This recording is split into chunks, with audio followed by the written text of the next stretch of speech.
si jàmm ça passe très bien yaa ngi daw de. sant yàlla. te yaa ngi préparé un grand événement. oui un grand meeting national du mouvement Khalifa président suba Dalifort.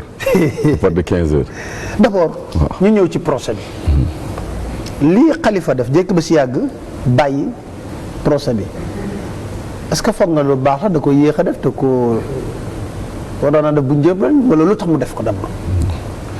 waaw di sant encore yàlla di lay remercier ci invitation bi di nuyu téléspectateurs yëpp di nuyu Khalifa Sy ak Khalifa Sall ci boppam fu mu nekk noonu ak sama rakk Barthélémy Diaz. Barthélémy waaw ah oui c'est vrai Barthélémy septembre lañ ko. waaw la war a génn normalement. normalement wéetal nañu tuuti ñu ngi koy xaar quoi rapidement. comme tëj lañ ko ba mu def benn weer kay. waaw ñu koy bàyyi ko bàyyi ba septembre rek. loolu la wax nee na nañ ko bàyyi foofu daal day épuiser penam normalement.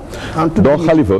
en républicain ñëpp xam nañ ko Khalifa du wax lu ñaaw Khalifa du ñun ñooy nekk ci ginnaaw sa di yuuxu moom waxam sa bëriwul buñ ko arrêté ba tey ça fait presque 17 mois. mooy fukki weer ak juróom-ñaar ñu si kaso bi ñu gaawal yëpp procédure yi depuis départ depuis chambre d'accusation yi doyen des juges yi c'est di doon pampifamte nangu na lépp mais bu ñu ñëwee si appel bi aussi c'est avec nous je dis beaucoup d'espoir lañ taxawoon yaakaar ni juge d'appel bi dina indi beneen taxawaay moom utee ak premier juge bi mais gis nga li ñu wax rek day falax départ bi xam yaa ngi si tribunal bi. gis nga nervosité bi mu ñëwee d'abord c'est-à-dire que état bi moo sereewul mooy wane signe yi man premier jugement bi bu ñu ñëwee gis armada wu armée bi dans notre justice kon daa daan au nom du peuple ñu indi ay militaires nekk diggante public bi ak juge yi. mais je crois c'était maître Khoureyssi Ba dafa ne dans ces conditions je ne travaille pas juge la moo ne gars yi effacé wu. fii bu ñëwee deuxième bi dafa xaw a calme tuuti mais loo indi muy CEDEAO muy exception yi gars yi di wax te exception yi soulevé nañ ko depuis si la mot.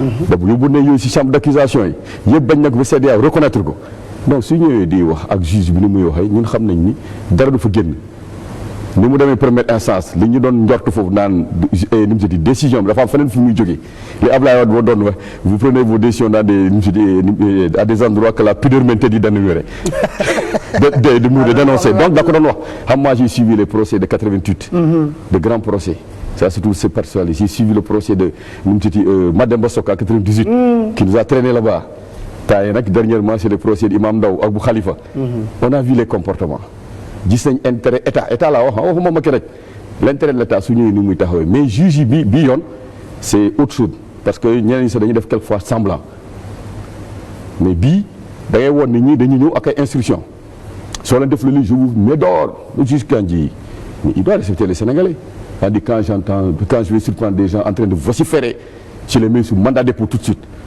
c'était pas bien salle bi dafa bëriwul nit peut-être que ñaari nit ñooy wax am na ni ñuy waxee da ngay xam ni ñi calme na wala def na sous tension am na li ñu ko war a jëlloo xaw ma wala li nga xam ne moom foofu la xalaat di foofu la demee te xam na ni war nekkul yoon mais un juge de sa trempe bu am expérience bi bon expérience bi dañuy wax mais ñëpp xam nañu avec les politiques ah bon voilà ah moom ni muy comporté avec Wade on a vu ah donc waroon na am calme bi la mot amoon na calme am jusqu'au bout dernier jour bi mu ñëwee lañ gis mu affolé feu yi mu ngi koy dugalee lunettes yi chaque 2 secondes mu pousse ko xamoon nañu fu muy jëm déjà. peut-être voilà donc Khalifa il a vu les avocats ont vu que ñoo amuñu fi place soo fa amulee place man ma ngay défendre du ma fa taxaw donc c'est tout à fait sage mu dem taxaw bàyyi leen ñoom ñu def li ñu war a def ñun ñu war a liggéey. ñu dem liggéey parce que tous les jours suñu demee nitam yëpp dañuy dem tribunal ñu fi nekk ñu am jot sinon ñu ngi seen liggéey jot bu nga am rek nga yóbbu ko tribunal après nga dem seeti ko rëbës. loolu yëpp aussi dañuy tardeel mais aussi ñu ngi liggéeyal parce que dañuy defal publicité liggéey bu ñu doon def ci terrain ñoom ñu ngi liggéeyal. mais ñooy seen directeur de campagne. justement ñun li ñu mënul fu ñu mënul egg ñoom yóbbu nañ bi foofu. donc voilà mais est-ce que gëm nga ne Khalifa dina doon candidat comme yaa ngi wax ne dañuy patamee dossier bi kay est-ce que gëm nga ne Khalifa dina doon candidat. diggante xàcc ak dóor. yow yàlla xam yéene Macky Sall ak li yàlla dogal du benn man dama gëm ñun dañu gëm ko yaakaar ni Khalifa day nekk candidat nekk président. fu muy jógee nag affaire boobu man de loolu moom animé depuis le départ. fan nga teg loolu non par xam nga Senghor moo doon la raison Hélène et l'émotion est nègre bon dans ça ji émotion benn affaire benn sensation bu may am que waa ji mooy jiite ji Sénégal te pour mu jiite ko fu mu nekk candidat léegi fu muy jógee affaire bi këpp xaw ma lan muy am catastrophe bi parce que ñoom seen kii bi calendrier bi c'est clair justice bi ni ñuy fonctionner sax da ngay xam ni kii dañ ko war a condamné tere ko droit am yëpp sànni ko rapidement ne dootul candidat comme ni ñu bëgg a def Karim te loolu aussi su amoon aussi parce que ñun duñu croiser les bras dañu ne dañuy xeex mais Macky mënul teree ñii nekk candidat ñun ñu seetaan ko boobaa mënul nekk candidat. Ah non, Macky il a la police, la gendarmerie, l'armée, la police, toutes les forces sont avec lui. La police sont mes frères et mes soeurs, des Sénégalais comme moi qui ne sont pas contents, qui n'apprécient pas li muy def nii. Gendarmerie c'est la même chose, c'est des Sénégalais. mais moom la ñu ànd ak de. waaw mais même suñu ànd ak moom si liggéey la waaw mais man soo ma naree dóor sama frère dana kontaan bu nekk police Khalifa Sall amoo ay mbokk foofu yow amoo fa mbokk. Mais ils vivent la même chose que nous. Il faut aller le parler. Ils sont en train de travailler. Il faut le travailler normalement. Mais kenn du leen dóoral Sénégalais yi si li nga xam ne parce que sa intérêt personnel la kenn fayu leen pour intérêt wu qui que ce soit. mais yaa ngi wax ne Khalifa républicain la mais est-ce que jàppoon na tamit à un certain moment dafa yombaloon affaire yi parce que yow bu la leeree ne lii combat politique la nga war a combat politique mais lépp parce que man dama fekkee ay xeexu Idrissa Seck ak Abdoulaye Wade toute puissance même président Macky Sall mii. boo ko Ablaye Wade wooyee commissariat central ci affaire blanchiment d'argent ñu ngi woon ci deuxième oto bi ak caméra ak Moustapha Cissé Lo muy yuuxu di wax ne kenn du làq doom di dóor doom mu jël sens interdit drainer foule bi xam nga loolu lépp tamit c'était un combat politique mais Khalifa toujours doo ko gisee li may wax rek mu damm loo sol yére bu weex di yëkkati di reetaan xam nga. non xam nga ko nekk ak stylam. ah style bii de moom. non Khalifa dafa am mais Khalifa c'est quelqu'un moo xam ne ku ko jege yoo xam nga ko. waaw su waree def dara moom kenn mënu ko tere. mais am na li nga xam ne sénégalais li ñu ko bëggee lu tax ñu fonk ko parce que dañuy gis ku ànd ak dal la ku respecté ñëpp la ku nga xam ne bëriwul coow kaddu bu ñaaw du ko génnee donc yenn su amee sa leen def leen ndànk fii yàlla rek moo fi am donc suñu demee ba. mais yàlla bay sa oui non c'est que moom musul xalaat ni par exemple Ousmane Tanor Dieng donc am yenn taxawaay si moom ndax soo xam nga nit sa bopp ngay nattee ñeneen ñi. nee naan man mënuma defal nit ki wala jaar ak moom fii mu may def lii soo xaarati foo jaaree ak Macky Sall ak yenn ak li fi am lan moo fi am ba ñu war a kii parce que c'est pas quelque chose de nouveau wala kii yooyu erreur mën na am ñu ne la waroo ko woon continuer mais loolu warul woon jar lii yëpp tampi bu gaaw bi mais parce que aussi il faut rappeler Macky Sall dafa bëggoon Khalifa Sall bañ a nekk candidat loolu ñaanoon na ko yow sa def naa wax nga ko. man avant nga koy wax man jégoon naa ko. waaw lu tax daaw ko recevoir sax en tant que président mu yore capital Khalifa nekk maire am bi fii tous les présidents yi fi jaar Abdoulaye Wade il avait des divergences avec Khalifa mais da ko doon recevoir régulièrement ñuy waxtaane Sénégal ak Dakar Macky nag moom pour moom rek mu war a toog te ñun dañ ko ne doo fi toogati doy na parce que lijjantiwu dara politique rek biir bi di dem moom rek moo fi nekk si jàmm kenn nekkul si jàmm kenn amul ndox kenn mënul jàng kenn mënul faju mais dañuy wax mais Sénégal dara doxul collectivités locales yi ñu war a am dara ñëwul donc nga ne yow yaa fiy toog da ngay toog si kaw yaa ngi liggéeyal nit ñi mais yow say nit ngay choisir tous les jours yaa ngi recevoir bi xaw ma ban heure ñu ne woy la Russie tel la Russie ban heure lay liggéey Sénégal xoolal désordre bu mu nekk en ce moment Sénégal bu ma nekkee Sénégal bi léegi comme ni ko Amadou Ba waxee. Babacar Ba rek moo fi politique woon comme ministre des finances Abdoulaye bu sañoon lépp indi ministre des finances bi politique ñooñu dañu gëmoon Sénégal xam ni ñooñu dafa war am fu ñu toog. Babacar Ba dañ ko politique loo parce que dauphin la woon moo Abdou Diouf ki yore primature ki yore kii ñu beneen ñu xeex mais ministère des finances léegi xoolal léegi directeur ministre des finances ministre des budgets directeur général des impôts et domaines directeur des domaines directeur des impôts directeur de l'investissement directeur xaw ma de la dette mais fan la ñu jëm Macky ne travaille pas il fait que de la politique lu koy bay fu mu toog ñooñu ñëpp dañuy préparer ay dossiers contre des individus Sénégal Macky daf ko fragiliser parce que dafa am ay institution mais xoolal juge yi tey Sénégal foo tourné naan amatuñu justice kan moo ko fragiliser nii Macky bu bëgg a toogaat. ci naka. non instruction yi bëri na dossiers yu jógee ay dossiers instruction d'état mais loolu dafa am soo yóbbu da ngay yóbbu mais accusation yi bëri na. wax nañu si directeur poste wax nañu si directeur COUD temps yi nag li fi gën a am riir mooy bu Prodac. le ministre démissionné pour ñu leeral af yëf yi fu mu fragiliser affaire mais un ministre moo xam ne ñu ngi koy ŋaññi mu jël décision dana muy démissionné pour ñu leeral yëf yi mu ne kooku def na li mu war a def mais président bu ko ne toogal Macky wax lu ak benn sénégalais procureur génnul ne wooy kii ngeen koy accuser ay tuuma rek la war na toog si kii yam je dis que c'est pas bon la république est à terre encore mais alors ci biir loolu mais c'est extraordinaire à part Socialiste jël nañ ko candidat yëngaloon. c'est parti ils font du cirque ñoo ñëw bëgguma leen defal promotion parce que par exemple defal promotion bay naa leen quoi nañu jël ku ñu bëgg parce que amuñu dara. dañ ko def nii rek il croit que soo ko waxee parce que c'est vrai Macky Sall dafa constater que kii dafa croiser les bras. Tanor waaw dañ ko jox place bi la da nga koy dëgg fenn nekk dans les salons rek ak avions yi joxuñu ko au conseil pour l'autre il n'a qu'à mouiller le maillot léegi dugg ci terrain bi nag mooy problème bi xam nga sàcc ndënd dafa yomb. mais il n'a pas de militant léegi ay si second couteau yi lay yónni si biir dëkk dafa war a génn Macky il a pris des gens yoo xam ne am na ñoo xam parti socialiste ak Khalifa moo ko yore ñun ñu nekk si biir xam nañ nan la demee te encore bu ñu déclaré nii si lay gën a metti si moom. beaucoup moom xam ne même bureau politique am bu ñu ko doon laaj par ils avaient des problèmes am na benn bureau politique yi Paris daf ko arrêté.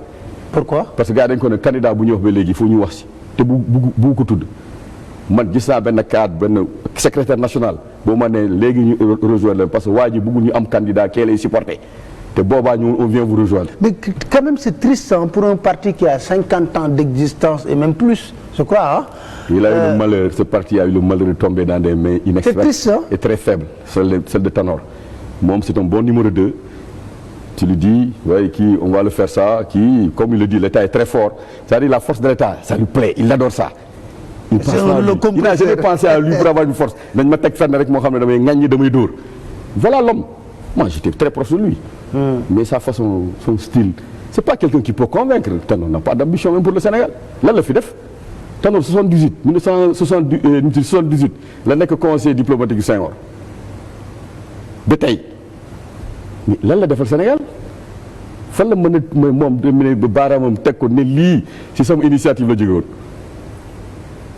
comme bilan personnel. non moom personnel benn kii acte rek bu rëy lu dul kii da tax naa mu dem kii maa ko génnee parti ba kii maa ko génnee fii depuis André Sonko bu ñu koy coup d'état fait à Mbour depuis Ndiédiène mais c'est quoi Ndiédiène aujourd'hui n'a rien moi je suis allé à Ndiédiène des conseillers municipaux il est le maire les conseillers municipaux socialistes de Ndiédiène sont avec Khalifa préside des finales de zone à Ndiédiène beneen finale bi deuxième bi ñu def Khalifa moo koy kii il les a appelés ils se disent non war nañu ko def à Ndiédiène waxuma la feneen de Ndiédiène laa lay wax. son fief donc kooku amul dara kooku suñuy wax yi c'est pour ñu perte bi moo tax man du ma leen defal ci promotion may naa leen loolu ñu leen ma wax lu leen neex mais man Khalifa lay waxal léegi yéen li ma war a wax ak yéen parrainage parce que xam naa ni amuñu ambition ko amul ambition dama wax ak moom amuñu ambition. mais seen ambition boobu lu bëri ma ne nit mënul toog fii nga am plus de 72 ans ngay daw si ginnaaw poste damay rus nga am plus de 70 ans amul looy def jaral na lu nekk. man su ma gisee si nit vraiment dama lay teg de côté quoi man ak Tanor foofu lañ toll moom mënuma am cofeel si moom ban âge la am il est de 48 amul 70 ans. waaw 70 ans ngay topp ay ñi lay defal ay écharpe nii ay daw ay kii wuy maa war a nekk fii ngay xëccoo ak ay xale yu ndaw mairie Ndiédiène ñu dóor le département ñëw Ndiédiène di négocier ba 4 heures du matin le jeune te dit non mënoo jógee presque nga yor réew mi ngay bëgg a jël suñu village bi loolu dafa manqué un pigeon. alors ci loolu est-ce que quand wu Khalifa amuñu tamit un problème de solidarité parce que j'ai comme l'impression que amul la sainte unité par rapport à ça te loolu la président Macky Sall xam. waaw solidarité de quel côté. yéen ngeen ça veut dire que yéen seen biir même propre camp bi laa la wax da ngay gis kii di defee nii kii di defee nii parce que man da ci am ñu bari ñoo ci wax ak da ngay xam ne kii jubawul ak kii jubawul ak kii alors que vous menez le même combat vous êtes vite déjà Khalifa président ku nekk nga xëccoo parce que waa ji génnagul kaso bi. c'est vrai c'est-à-dire que am na li nga xam ne su dee départ la day am problème xam nga day am conflit parce que su deewul ku nekk yaakaar na ni moom la c'est normal parce que amul benn structure Khalifa président ñun par exemple ñoo ko créé ADK ñoom Babacar ñoo ko créé fal ñoom Aminata la ñii naan socialiste de valeur donc ku nekk yaakaar ni moo fi nekk donc tant que patron bi muy prison amul jot boobu naan day organiser day structurer te ay nit la ñu ay humain la ñu suñu eggee fenn ku nekk yaakaar ni yow la ñu war a déglu il y a toujours de petits conflits loolu pour man c'est rien du tout on se retrouve chaque fois d'ailleurs demain na nit ñi ñëw Dalifort xool tout le monde sera là-bas on n'a pas ces problèmes man de personnellement amoo problème ak kenn dans ce groupe. ba jël ngeen seen disposition parce que mën na leen ko aaye de manifestation bi. mën na leen ko aaye de. non demandé nañu autorisation bi préfecture Pikine. parce que à Dalifort donc tout à l'heure commissaire mooy woon ne naa jël si kii bi quoi. autorisation voilà dëmb wax jokkoon naa sous préfet bi. jox nañ leen autorisation préfet bi waaw jox nañu autorisation. damay bañ ngeen am surprise rek. non jox nañ ñu ne naa ko jël si poste police ba bon y a pas de problème meeting la du marche du dara dañuy meeting dañuy mobiliser nit ñi ñëw taxaw parce que bon on l'a prévu pas parce que bu ñu koy wax aussi lii amuloon.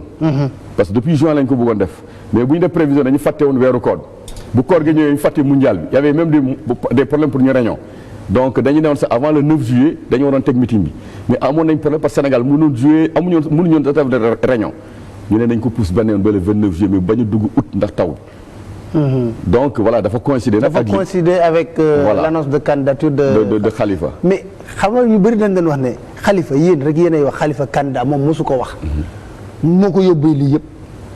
waaw mi ne woy xale yoo ko poussé ñoom Idrissa ñoom Barthélemy ñoom Bamba Fall moom il n'a jamais pris ses responsabilités. non xam nga moom il est très posé lu si nekk loo gis rek da koy planifier mais ñun en tant que soutien c'est normal ñu naan kii day nekk candidat parce que moom lañ ko yéene gis nañ ni mën na ko war na ko mën a def xam naa ni aussi du ko bañ suñ ko laajee parce que xam nañu c'est un homme politique dafa bëgg Sénégal de liggéeyal Sénégal rek moo ko ñor ñu ne Khalifa mooy suñu candidat. parce que xamoon nañ déjà ñu ngi parti socialiste xamoon nañ Ousmane Tanor Dieng dafa bëggoon soutenir Macky dañ ko bëgg a woon ni aussi même su dee yow doo candidat parce que wax nga ne doo candidat ñun am nañ candidat si biir parti bi da ngay nangu donc loolu ay kii li ñu fi wax ni ñoom ay candidat lañu bëri nañu jëluñu leen ñii wax ni ñi day nekk candidat ñu ko annoncé sa yàgg na kenn kiiw leen gis nga bu mu waxee candidat la ay ministre génn rek di koy attaqué te su leen attaqué tey fi mu ñëw foofu bëgg naa fa taxaw aussi parce que nga may ma rek ma wax parce que dama gis benn affaire boo xam ne dafa ñaaw parce que bëgg naa ngeen combattre au plan des idées combattre nit ki ci li nga xam ne moom la wax moom la bëgg réew mi parce que li may wax Sénégal fii koo fi liiral lettre rek yor na sa soleil denc. voilà koo liiral lettre am yor na sa soleil denc te bu ñu duggee ci campagne de délation boobu.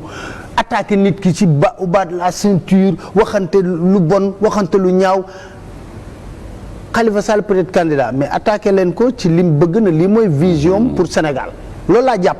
faut ñu civiliser les rapports te mi ngi bëgg a bëri naa ci def sax benn débat pour ñu toog ñu waxante dëgg il faut que dans ce pays là koo na rek ku ñëw taxaw ne je suis candidat contre Macky Sall rek gars yi au lieu de regarder son discours wala yooyu ñoom génnal la yu bon yu salte yoo xam ne amaana koo waxal rek mën na laa waxal. peut-être que da ngeen dul yem jikko doo leen yem yar moo tax ñuy noppi mais koo waxal rek am na lu mu denc lu mu la mën a waxal. lu ëpp fuuf li nga ko waxal. li ko waral xam nga lan la. te loolu nañ ko bàyyi. c'est pas bon. waaw li ko waral xam nga lan la. entourage bu Macky su leen wóoroon ni Macky liggéey ne réellement du ñu nekk sous tension sooy débat ak ñoom sax dañuy énervé c'est-à-dire bëgguñu nit ñi wax léegi Macky lan la fi def. mais ñëpp noppi Macky amaat deuxième mandat loolu nag day yomb mënul am fi Sénégal la PSE PSE jëm ñaajo couverture maladie universelle bourse sociale bourse familiale waaw bourse familiale du pauvreté bu mu créé def nañ ñoom loolu lañ lay wax non su ñëwee nga ne dañu def bourse arène nationale non déglu bu mujj bi waaw arène bi waaw arène bi si waaw mais c'est bien non c'est une bonne chose man contre man li ma bañ kay ngay xalaat sa que nit ñi dañuy war a bëri te yow bëgg a bëri bon c'est ça le problème nga ne day xalaat nit ñi war nañ bëri. waaw nit ñi war ay adversaire waaw écurie Fass écurie Tel war nañ mën a am ay combat. waaw écurie Khalifa Sall ak écurie Macky Sall war nañ am ay combat mooy combat politique.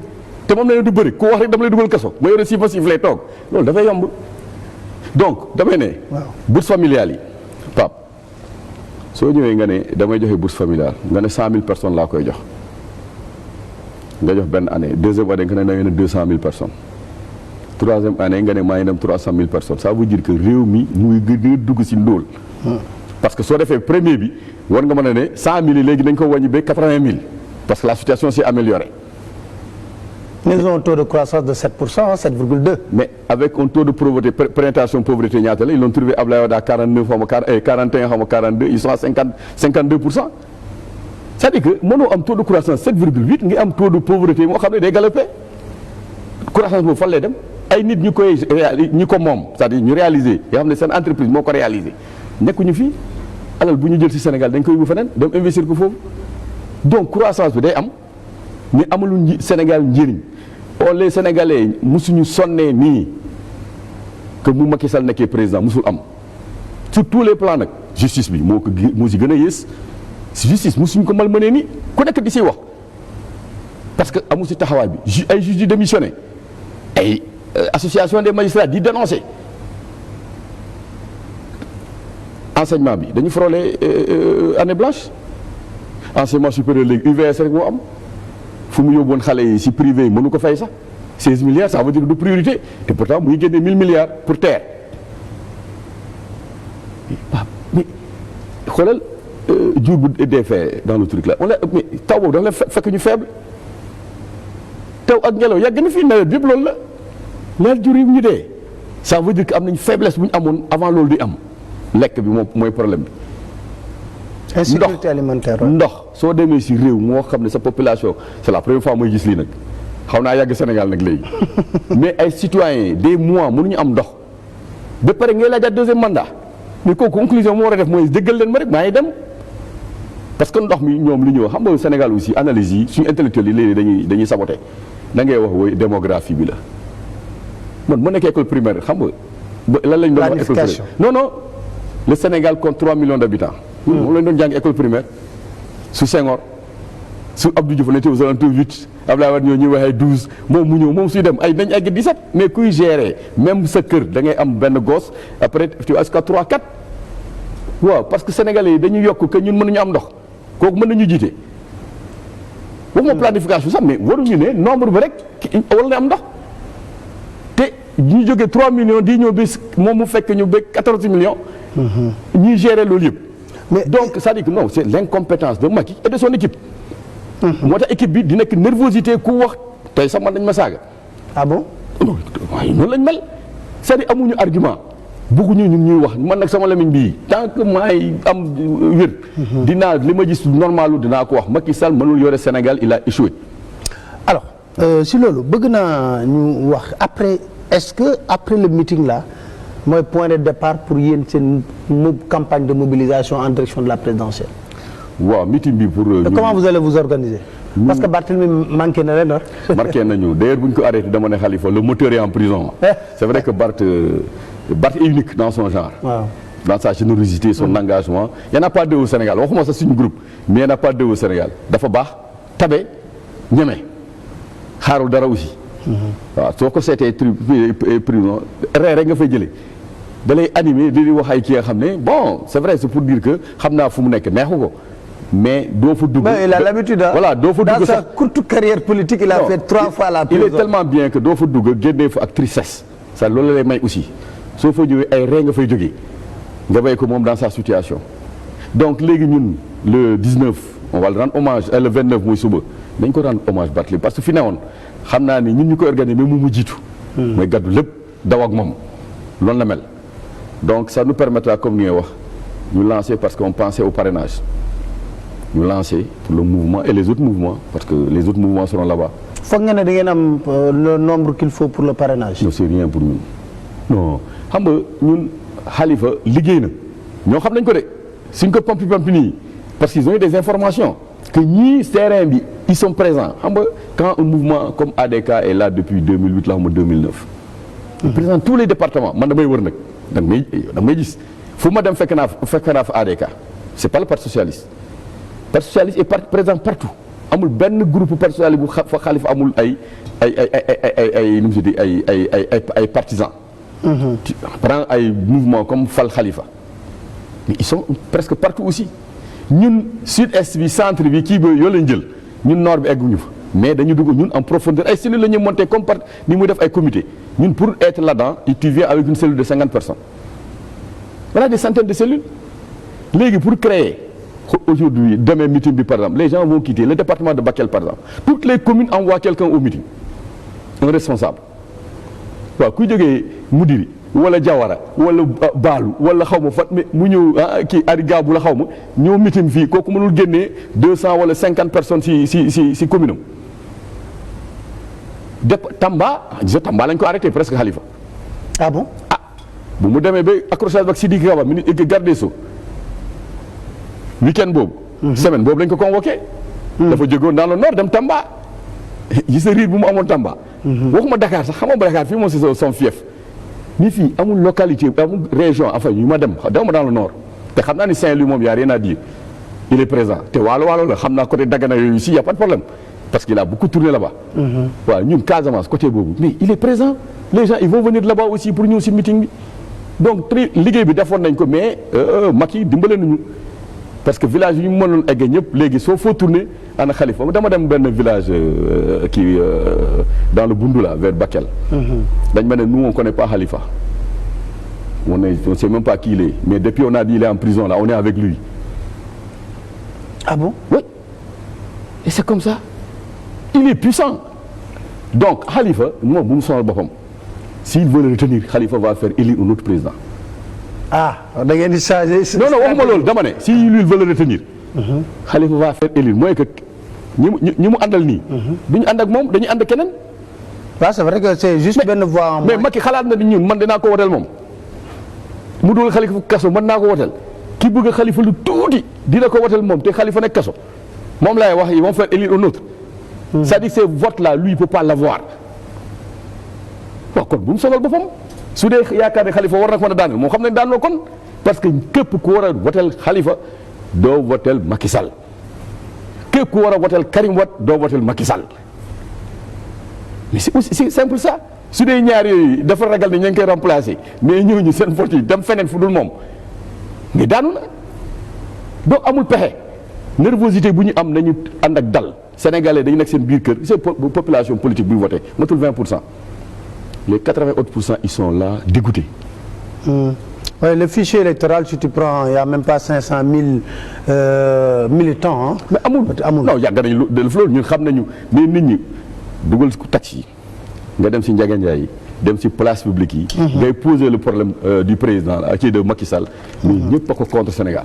commerçant yi kii sportif yi partout amul fenn boo xam ne benn secteur moo xam ne ñu ak moom d'ailleurs il a des militants nag ñi nga xam ne suñu jógee naan wooy tel truc mu lay wooy c'est bien ñun on applaudit il n'a qu'à dormir là-bas mais puisque c'est à 6 mois il peut plus redresser la situation c'est trop tard ça faut profondeur bu mu atteindre dégâts yi mu am moom.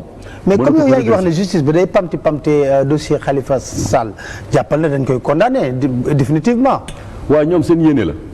moom laa la diggante dóor ak xaj lu nekk xaj si. da nga foog ne leneen mën na xaj ci diggante bi. waaw mais man sa borom la yaakaar suñ borom moom ku ko yaakaar rek kii parce que fii les juges là c'est pas des juges benn paar naar moo xam ne tooy libanais yoo xam ne sama papa laa koy woowee.